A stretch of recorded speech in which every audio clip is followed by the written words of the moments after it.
Welcome to Australia. I've had to put my glasses on so as I can see the spiders, but I get a little stick to get them out with, and then I usually have my thong, or you call them flip-flops, to whack them with. Let's see if we can get you a live one. Gotta find the buggers. Oh, it's hollow all the freaking way through. Squish that egg sac.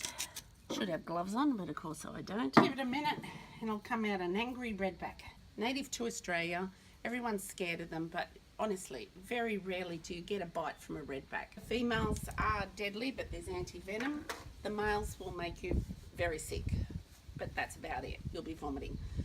You'll have to go to hospital. I've killed many redbacks and never been bitten.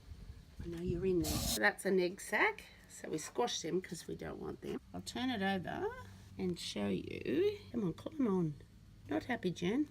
Okay, see the red stripe at the back? That's the redback. Can give you a nasty little bite. So we squish him.